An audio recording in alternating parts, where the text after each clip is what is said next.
एक बार फिर से सभी को नमस्कार। मेरे अपने यूट्यूब चैनल जिसका नाम है एजुकेशन विद उपदेश सर।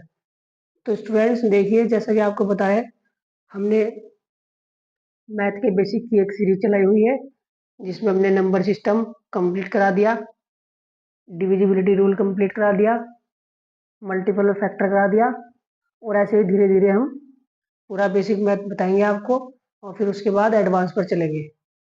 साथ ही साथ बच्चों, कुछ डिमांड बच्चों की आ रही थी कि सर इंग्लिश ग्रामर भी कराइए, क्योंकि most of the students who belongs to rural area, so he or she has a weak grammar. So I decided that we have to sorry we should teach grammar. तो इसलिए हमने decision लिया कि math के साथ साथ आपको grammar भी सिखाने की पूरी पूरी कोशिश करेंगे। तो इसलिए चलते हैं बच्चों इंग्लिश ग्रामर की ओर।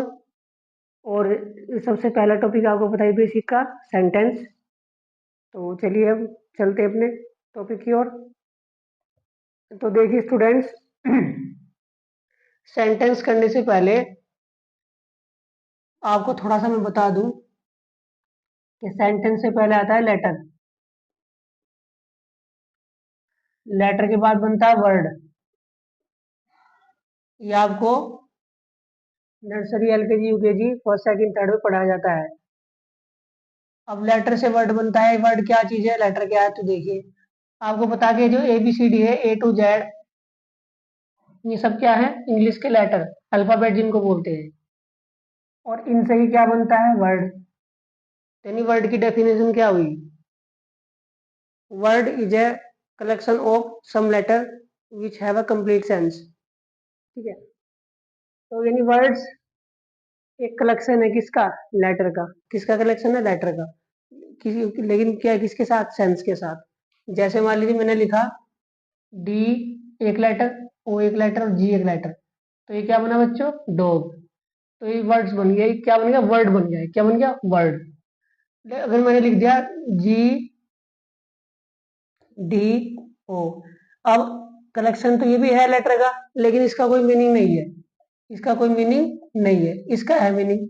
ठीक है, तो ये क्या हुआ, वर्ड। और ये वर्ड नहीं है क्योंकि इसका कोई मीनिंग नहीं है।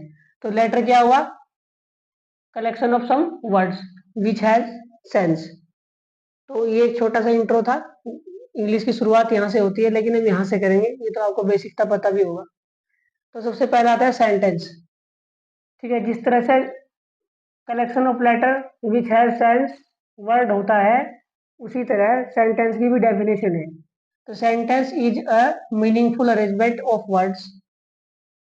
अब ये तो लेटर का अरेंजमेंट था जो वर्ड बना। अब वर्ड का जो अरेंजमेंट बनेगा, वर्ड का अरेंजमेंट बनेगा जो मीनिंगफुल होगा, मीनिंगफुल होगा, वो क्या कहलाएगा, सेंटेंस। एक दूसरी डेफिनेशन देख लीजिए, sentence is a group of words that makes a complete sense. यानी सेंटेंस क्या होता है, ग्रुप ऑफ वर्ड्स। क्या होता है, group of words that makes a complete sense, जिसकी क्या होती है, कंप्लीट सेंस। ये दो बातें यहाँ पर बहुत इंपॉर्टेंट है जिनको मैंने अंडरलाइन किया। यहाँ पे मैंने इनको अंडरलाइन किया, यहाँ पे मैंने इनको अंडरलाइन किया। ये इंपॉर्टेंट क्यों है, तो यहाँ देखिए आप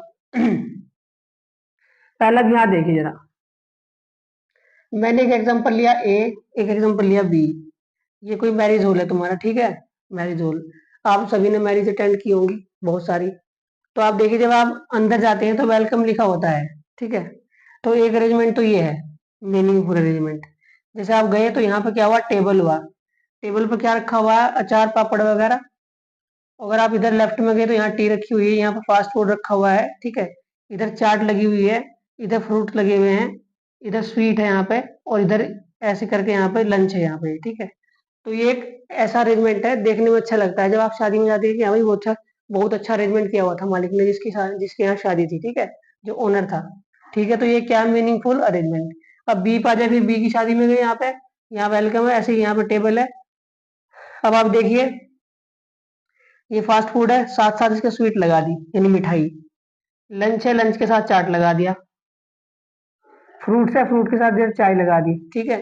तो ये क्या है, अब मान लीजिए कोई फास्ट फूड खा रहा है, उसके बराबर में स्वीट रखी है ना। लंच में आपने चाय, लंच में आपने चाट लगा दी, ये कोई तरीका है? तो ये मीनिंगलेस अरेंजमेंट है। क्या है ये? Meaningless arrangement. और ये क्या है? Meaningful arrangement. तो जो इस शादी में जाएगा वो इसकी ओनर की क्या करेगा, इस ओनर को क्या करेगा, अप्रिशिएट, इसकी प्रशंसा करेगा। और ये जब यहाँ जाएंगे तो इसकी बुराई करेंगे। ऐसा होता है सोसाइटी में। भाई जो अच्छा अरेंजमेंट करता है उसको अच्छा बोलते हैं, और जिसका अरेंजमेंट खराब हो तो उसको खराब बोलते हैं। ऐसे ही ये तो था एक आपके बिहेवियर में, यानी एक व्यवहार में एग्जाम्पल बताया मैंने आपको। अब सेंटेंस की बात करते हैं। तो ये देखिए, ये ए कैटेगरी का ओनर है, ये बी कैटेगरी का ओनर है, ये भी ए कैटेगरी का और ये बी कैटेगरी का। इनसे मैंने लिया, देखो, Ankit is a good boy, Ankit is a good boy. तो देखो अंकित क्या है, एक वर्ड, ये भी वर्ड है, ये भी वर्ड है, ये भी वर्ड है, ये भी वर्ड है। अब वर्ड का बहुत सारा क्या है, कलेक्शन, ठीक है, अरेंजमेंट, ठीक है, ग्रुप कह लो आप, ग्रुप, अरेंजमेंट, ये सब ठीक ठीक है। तो ये सारा क्या है, वर्ड, एक दो तीन चार पांच, 1 2 3 4 5, 5 वर्ड्स है यहाँ पे। तो ये क्या हुआ, ग्रुप हुआ वर्ड्स का। और वर्ड्स का ग्रुप ही क्या होता है, सेंटेंस, लेकिन मीनिंगफुल। यह meaningful arrangement. Ankit is a good boy की सेंस है कि अंकित एक अच्छा लड़का है, ठीक है। तो अंकित यहाँ क्या हुआ, सब्जेक्ट, ये लिंकिंग वर्ब, डिटर्मिनर, एडजेक्टिव, और यहाँ पे ऑब्जेक्ट कॉम्प्लीमेंट। अब ये सब चीजें क्या है, ये आप धीरे धीरे पढ़ेंगे, ठीक है, ये भी आएंगे आगे। तो अब आगे देखिए, बी में, गुड इज बॉय और अंकित, गुड इज बॉय और अंकित। अब ग्रुप ऑफ वर्ड्स तो ये भी है, भाई ग्रुप ऑफ वर्ड्स तो ये भी है, अरेंजमेंट भी है ये, लेकिन ये मीनिंगलेस अरेंजमेंट है। क्या है ये, मीनिंगलेस अरेंजमेंट। तो ग्रुप हो लेकिन सेंस के साथ, मीनिंगफुल अरेंजमेंट के साथ। तो ये सेंटेंस नहीं है, देखो नो लिखा हुआ है, ठीक है, ये यस है, ये नो है। ऐसे ही यहाँ पर Raman sings a song, Raman एक गीत गाता है, तो इसकी एक सेंस है। रमन क्या हुआ, सब्जेक्ट, ये क्या हुआ, वर्ब, मेन वर्ब, ये क्या हुआ, डिटर्मिनर, और ये क्या हुआ, ऑब्जेक्ट, ठीक है। तो Raman sings a song, Raman एक गीत गाता है, तो एक मीनिंगफुल अरेंजमेंट है। तो ये क्या है, सेंटेंस, ठीक है। ये ए कैटेगरी का ओनर है, ये वाला।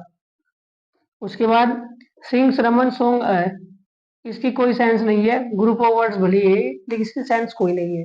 ये एक मीनिंगलेस अरेंजमेंट है स्टूडेंट्स। तो ये क्या है, मीनिंगलेस अरेंजमेंट। तो ये सेंटेंस नहीं है, नो। तो ये सेंटेंस नहीं है। तो ये है आपका सेंटेंस की डेफिनेशन, जो मैंने आपको 4 एग्जाम्पल के साथ समझाई। अब आएंगे सेंटेंस के टाइप्स। तो सेंटेंस के टाइप्स की ओर चलते हैं, ठीक है। तो चलिए स्टूडेंट्स, चलते हैं सेंटेंस के टाइप्स की ओर।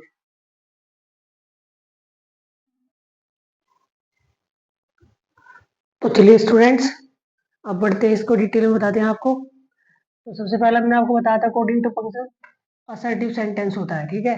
इसकी डेफिनेशन देख लीजिए आप।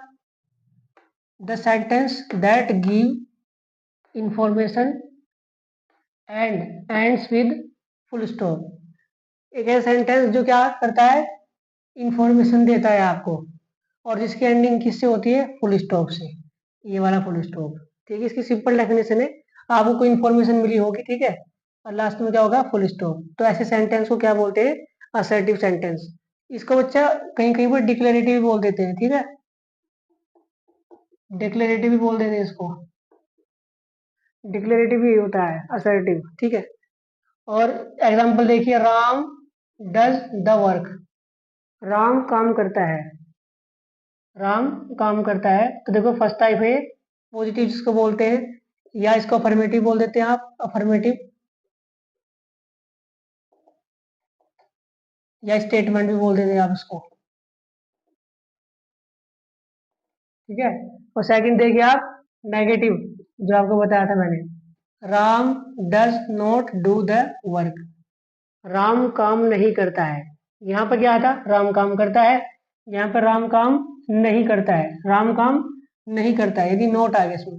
और अगर नोट आया तो सीधी सी बात है, क्या है, नेगेटिव। फुल स्टॉप यहाँ पे भी है, ठीक है। चलिए बच्चों आगे बढ़ते हैं बेटा।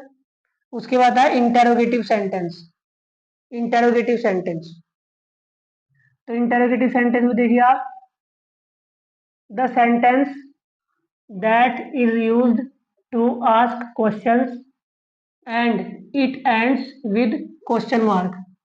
क्या बोला इसने, कि एक ऐसा सेंटेंस जिसका यूज करते हैं क्वेश्चन पूछने के लिए, क्वेश्चन को पूछने के लिए क्या करते हैं इसका यूज सेंटेंस का, और इसकी एंडिंग कैसे होती है क्वेश्चन मार्क से। ये रहा क्वेश्चन मार्क, देखिए आप बड़ा सा दिखा दूं आपको, ये होता है क्वेश्चन मार्क, ये इसके एंडिंग में होगा, ठीक है, इसकी पहचान होगी। जैसे do you take tea, do you take tea, क्या तुम चाय पीते हो। तो देखना मैंने क्या लिखा ब्रैकेट में, फर्स्ट टाइप का सेंटेंस है। मैंने उसमें बता देना आपको ट्री में कि इसके भी दो टाइप के होते हैं, जैसे यहाँ पे भी दो टाइप के। फर्स्ट टाइप में क्या होता है, जो उसका आंसर होता है ना, क्वेश्चन जो पूछा गया है उसका आंसर यस या नो में मिलता है। जैसे मैंने क्वेश्चन पूछा डू यू टेक टी, क्या तुम चाय पीते हो, तो आप क्या इसका जवाब देंगे यस, लेकिन नहीं नहीं पीते तो नो। तो इसका जवाब वो क्या में देंगे, यस और नो में। दूसरा क्या है, why do you take tea, आप चाय क्यों पीते हो, तो इसका जवाब आप क्या में दोगे, आप सेकंड टाइप में स्टेटमेंट में, कि भाई मैं चाय इसलिए पीता हूँ, कोई भी रीजन दे देंगे आप बिकॉज में। इसका आंसर आप ऐसे डायरेक्ट नहीं देने कि यस नो, ऐसे डायरेक्ट से अपमान सा होगा किसी का। मान लीजिए आपने कहा why do you take tea, तो मैंने कह दिया यस नो, तो ये कोई जवाब हुआ, ये कोई जवाब नहीं हुआ। यस नो का जवाब फर्स्ट टाइप में होगा, और जो सेकंड टाइप का होगा उसमें क्या होगा, जवाब स्टेटमेंट में होगा कि मैं चाय क्यों नहीं पीता, इसका आपको रीजन बताना होगा, ठीक है। तो ये होगा तुम्हारा इंटरोगेटिव, वो था क्या असर्टिव। उसके बाद है तुम्हारा इंपेरेटिव, देखिए इसको भी, the sentence that expresses a request, an order, an advice, यानी एक ऐसा सेंटेंस जो एक्सप्रेस करता है, प्रदर्शित करता है, दिखाता है रिक्वेस्ट करने को, ऑर्डर को, ठीक है, और एडवाइस को। चलिए एग्जांपल देखते हैं। पहला सेंटेंस लिखा मैंने एग्जांपल में, ओपन द डोर, दरवाजा खोलिए। मान लिया आपने किसी ने कहा दरवाजा खोलिए, तो उसने क्या दिया आपको, ऑर्डर। सेकंड देखिए, प्लीज ओपन द डोर, कृपया दरवाजा खोलिए, तो इसमें क्या हुआ, रिक्वेस्ट, उसने आपसे क्या की, request. Third sentence, you should study, आपको पढ़ना चाहिए, ठीक है, आपको पढ़ना चाहिए। ये क्या होगी, एडवाइस, किसी ने आपको क्या दी, एडवाइस कि भाई तुम्हें पढ़ना चाहिए, ठीक है। तो ये तुम्हारे क्या हुआ, असर्टिव, इंटेरोगेटिव और इंपेरेटिव। तो चलिए स्टूडेंट्स चलते हैं ऑप्टेटिव और एक्सक्लेमेटरी की तरफ।